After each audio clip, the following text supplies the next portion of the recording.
What once was a vintage amusement park with classic rides and tons of history has now been in the headlines and involved in a lot of drama. So today we are here at Playland Park to check out the current state of this vintage amusement park. Let's go see what it's really like in 2025. Today is Sunday, June 15th. It is actually Father's Day and we are here for open. There are only a limited amount of rides open. Admission is free. Parking is $10, and if you want to ride rides, an all-day wristband is $15 for everyone. So look at the line to get tickets. There is no line to get tickets. These are the rides that are currently open today, June. They are trying to open more rides, but this is it. This is what's open. There are about 9 rides in the big park open, and a bunch of the Kiddieland rides are open. So let's go in for free and check out what's happening at Playland Park. If you used to come here back in the day, you might remember there was a mini golf course right along the beach here. Playland Park is on such beautiful ground. Look at that. That's the Long Island Sound. You have Playland Beach where you can go and hang on the beach. You have a Tiki Beach restaurant. You have an ice rink and a game room. You have a children's museum here. There's so much to do. But what the heck is happening inside of the park? Let's talk about it. Free admission. We don't need a wristband. We don't need anything. We could just walk right into Playland. To understand what's happening at Playland in 2025, let's go back 10 years to 2015. Rob Astorino signed a deal with Standard Amusements for them to operate Playland Park. This contract was delayed until 2022. And funny enough, my first video from Playland is from 2021. And I suggest you check that out because the difference of the park from 2021 to today in 2025 is crazy. And you can see the clear contrast in this video from before Standard Amusements operation and today. So this Standard Amusement invested $35 million into Playland between 2022 and today. That included new rides, but mostly redoing the park and giving it a makeover, giving it a facelift, like this food booth here and these buildings, new restrooms, which are actually very nice. They did put a lot of work into it, like these new water bottle fountains. This whole patio here, this used to be the go-karts, which they did take out as well. They also invested a lot of money into the landscaping, and I've always complimented Playland on their landscaping. It's gorgeous. Jack the Puppeteer is one of the new rides, and it is operating. And so is this mini coaster. No one's on this one yet. They also opened a brand new arcade, which is really nice. They built this whole building. They put in all of these arcade games. You can play basketball. Like, this is fun. This is really nice. Let's see if I could do this one-handed. I'm gonna try that again. Let's see if I could do this one-handed. Okay, I'm gonna try that again. Let's see if I could do this one-handed. Ah, let's go! But it looks like they don't exactly have any prizes yet. But they do have new updated games. It smells like fresh wood in here. Look at this. Like, this probably cost them a lot of money to buy. And they have Zoltar. So if you've seen the movie Big, that was filmed here at Playland Park on the boardwalk. This isn't the original Zoltar, but it's still pretty cool that you can get a Zoltar fortune at Playland, especially if you're a fan of the movie Big. I'm glad they did not get rid of Zoltar. It's $1. Good news is that the antique carousel is operating as well. This is a 1928 carousel. It's historical. It plays classic organ music. And it's really cool up here. I think they must have restored this recently, but they have images of Playland up top on the carousel. Once again, nobody's here riding it, but look at that. That's nice. They painted Playland images up here. Well, the carousel's in good shape. But it is eerie. It's practically abandoned right now. This used to be Carvel. It's now just general ice cream. Here are bumper cars, and they did have this open. So honestly, for this park to not even be expected to open this summer, they did do a good job getting everything up and running.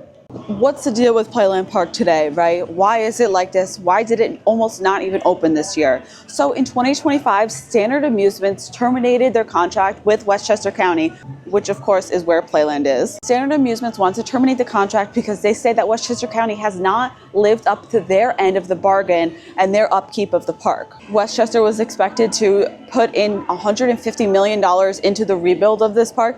All of this, they repainted all of this, they did construction on all of this.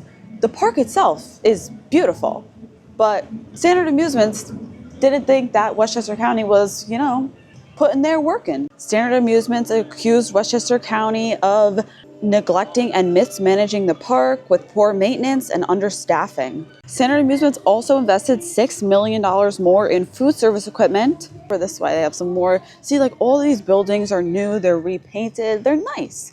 They did a good job on the aesthetics of the park here. Although we did see that there are a bunch of rides that are open, a bunch of rides aren't open. Like, of course, the swings. But I will say they do have a lot of staff. Even the rides that aren't open, they do have employees up, just telling people, sorry, the ride's not open. I also want to say, too, that it is a very cold, it's drizzling day, so that could also be contributing to the fact why no one's here. So all of these arches are new and repainted, you can see. Here's another one of the new rides, the old Rye Motorbike Factory. So under Standard Amusements, they opened a few more rides, like this one, of course, which is a little Hagrid's Magical Creatures Motorbike Adventure dupe. But they have also closed 9 rides since 2021. Because of all of this dispute, the park was not going to open this year. But Westchester County issued an emergency order to hire Zamperla, a ride manufacturer, to come in and get the rides up and running for the 2025 summer season. So that's why you can see there are 9 rides in the big park and 12 rides in Kittyland. So it's a good amount of rides that are up and running. However, there is one, the star of Playland Park, that has yet to even test this year. This is the ride here at Playland Park. It's the one and the only dragon coaster, but there is absolutely no sign of this operating yet this summer at all. They have, like I said, all this nice artwork, they painted, they made it look great. It's just the ride is not running, unfortunately. They have a really nice plaque up for the dragon coaster saying that it's an ACE National Landmark roller coaster and how it opened when it opened, the history of the dragon coaster, but unfortunately it's not. I haven't been able to ride the dragon coaster in forever because every time I come it's closed. Standard Amusements also opened 10 games, like carnival games, and Double Shot, one of the rides that is not open. There used to be a haunted house over here as well.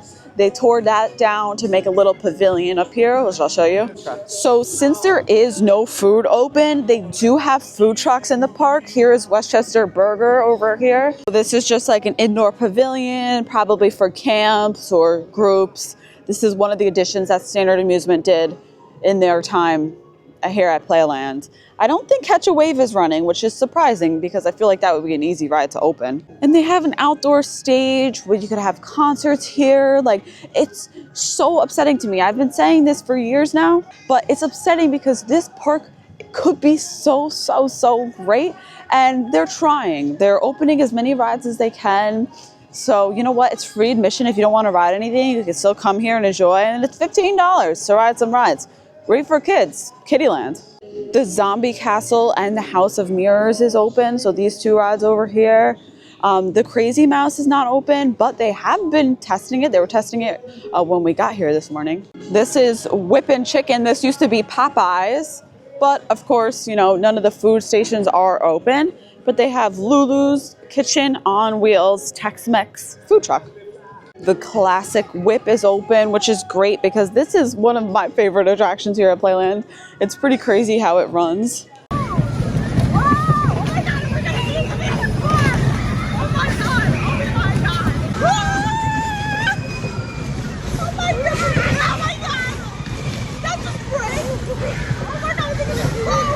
Another 1928 attraction here, and this is totally an original ride. It's a lot of fun. And hey, they have Mr. Softy. They put a lot of work into this area. This was a food stand. I think they had like pretzels here, but once again, none of the food places are actually open. Here are some of the new games they added too, and the games are $5 to play. I'll insert footage of the old mill, but this is probably one of the scariest rides I've ever been on in my whole entire life. You can just see like by the little animatronics here how horrifying it is. But this is another ride that isn't open. See, more new bathrooms. They did a good job painting all this, adding some games over here. Walking around here, to me, it feels like Standard Amusements. This was phase 1, was doing like the facelift of the park. And then phase 2 was hopefully going to be adding more rides, fixing the rides, and they never got there. They have a ticket booth here. Once again, so cute, the painted dragon on it. What I think is super interesting is that they painted Superflight up here, but this is the current state of Superflight. So it's interesting to me that they did paint that, because this ride has been closed for about 3 years now, but they haven't touched it at all. So they were supposed to remove it to make way for a new attraction, but they haven't touched it, and the ride vehicles are outside. So what's happening to Superflight? It's also interesting because the manufacturer that came in to help operate the other rides and test and get ready is Zamperla, and this is a Zamperla coaster. So I wonder if they're gonna try to fix up Superflight. Let me know what you think in the comments. I would like that, because honestly, this was one of the best rides in the park. You laid on your stomach, it was so fun. It was an attraction that drew people here. Here's the Music Express. They don't even have the vehicles on here. This food stand is totally boarded up. There are so many employees. I mean, they can't say that they're understaffed now, I feel like. It's very clean too. We see people walking, we see the workers walking around, sweeping, well-maintained. Derby Racers, unfortunately, isn't open either. This ride is actually crazy. This is also one of the scariest rides I've ever been on. You have to hang on for dear life. Here's Kittyland. There's actually a lot of life in Kittyland. They have like almost all of the rides up here operating, which is great for kids. And they still have these creepy doll things here for some reason that don't work. They're supposed to move. Kittyland definitely has the most life in the park. When this park opened on opening day this year, they actually had all rides free for the weekend. Now they charge $15 for everyone for an all-day ride ticket. They even have the little mini dragon coaster running. Isn't it weird seeing the Ferris wheel without the buckets on it? It's sad. It's like feels very eerie. Oh, that little coaster's running over there too. So it's good to see. There are some people here. Kittyland, of course, is the most crowded. So what's next for Playland? They have to pay $50 million in damages. Oh, this one works. Oh! So not all rides in Kittyland are up and running, like this one, for instance. I think this was the boats. But look, we got a little line over here, you know? Kittyland is up and thriving over here. The abandoned rides like make me so sad, but they do have a good amount. Like this mini dragon coaster, I'm glad they got that up and running. They have this little moon thing. It's so cute. Well, Playland Park, it's been real. Oh, there's a little line now at the ticket booth. So we came here early. It's bad weather today, but it is a Sunday in June. What do you guys think of Playland Park? Would you come here? Honestly, it's a cute day. It's nice that there's free admission, so if you want to come and have your kids ride the rides, $15 for a ride wristband. I really, really, really, really, really hope the best for this park, and I hope that they can get at least a dragon coaster running, because that is such a draw for so many people to want to come here and get to ride the dragon coaster, because it's so historic. But let me know what you guys think in the comments, and I hope you enjoyed this Playland Park update. Thank you guys for watching. Stay tuned for more fun here on the Krystal Palace, and I'll see you guys in the next one. Peace.